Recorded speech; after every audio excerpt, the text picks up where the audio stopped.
First of all, I think, to play on an old adage, show me who you want released in a hostage deal, and I'll show you who you are. I mean, if one can imagine people calling for the release of Rosary West, and if one can imagine calling for the release of the Yorkshire Ripper, and one can imagine calling for the release of Jack the Ripper, or in American terms, if one can imagine calling for the release of Ted Bundy and Jeffrey Dahmer and some of the most notorious murderers in the world, that gives you some idea as to the horrific character and nature of the people that Hamas wants to have released. The interesting differential there is that whereas Rose and Fred West don't represent anyone other than their own murderous viewpoints and intentions, and the Yorkshire Ripper didn't represent anyone except their own murderous intentions, and Jeffrey Dahmer didn't represent anyone except their own murderous intentions, the people that Hamas want to have released actually represent that which Hamas is educating its children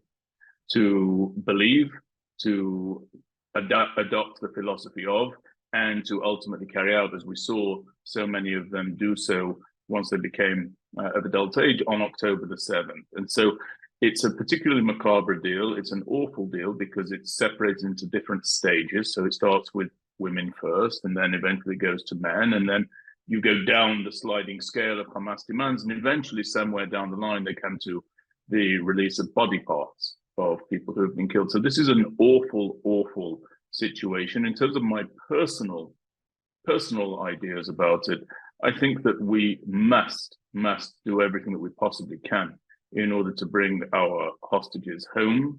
They have been languishing there for far too long, 171 days already, since being abducted during the most brutal and murderous rampage against the Jewish people since the Holocaust.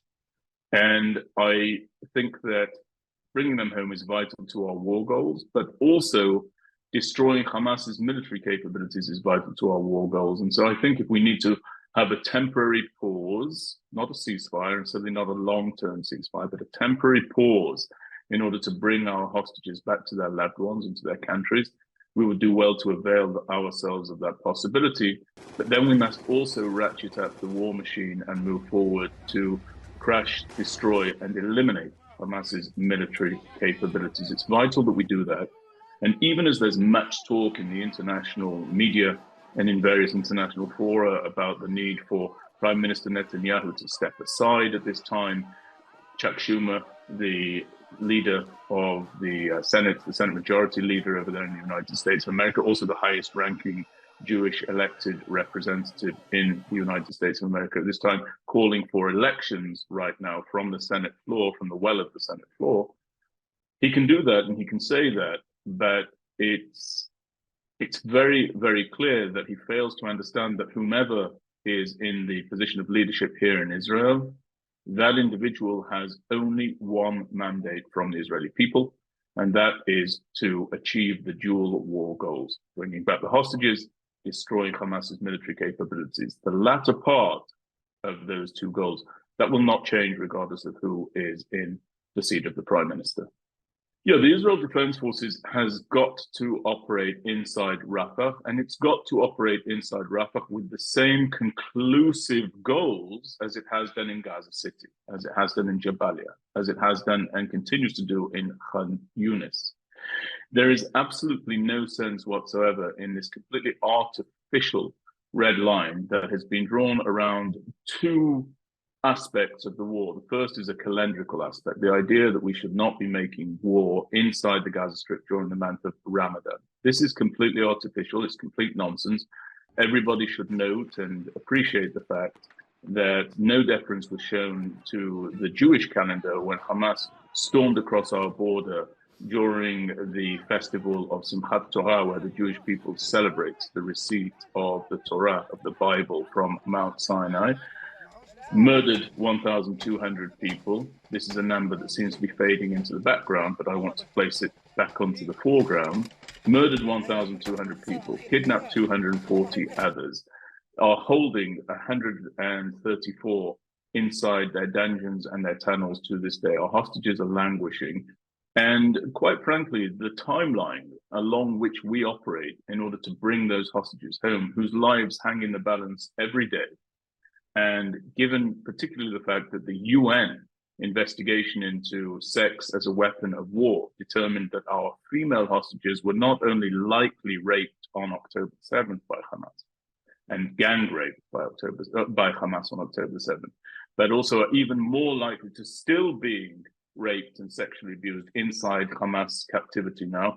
Given those considerations, I don't think that we have any requirement whatsoever to be deferential to the calendar of, frankly, any people when it comes to achieving our primary goal here, and that is to bring our hostages home. So yes, we have to operate in Rafah. We have to do so extensively. We have to do so powerfully. And I believe that we have to hold the Rafah crossing in perpetuity once we take control of that area, because so much of what took place on October 7th was facilitated by the bringing in of contraband, personnel, even military know-how from the Sinai Peninsula via the Rafah crossing or another crossing that's just adjacent to the Rafah crossing, and then into the Gaza Strip. Hamas terrorists moved from the Gaza Strip into the Sinai. They then traveled up to Lebanon, then to Syria, then to Iraq, and then to Iran. And they were trained along the way by Iranians. And then they came back in the reverse of that route, back through the Sinai Peninsula into the Gaza Strip, and then launched this massacre against the people of Israel on October 7th. So we're going to have to take that town, and we're going to have to hold that crossing. So the reality of the matter is that I spoke earlier about a mandate from the people of Israel for the Prime Minister of the State of Israel. The Prime Minister of the State of Israel started to deliver truckloads, hundreds of truckloads daily to Gazans through the crossings, the various crossings, particularly Kerem Shalom crossing and others, so that famine, starvation, a humanitarian catastrophe would be avoided. And incidentally, it has been avoided. The stories about mass famine and mass starvation, those don't seem to be backed up by facts or evidence. The most recent article that I read about that number was that there were approximately 20 children who were being treated for malnutrition at this time. Certainly a very difficult circumstance, but by no means mass famine by any stretch of the imagination.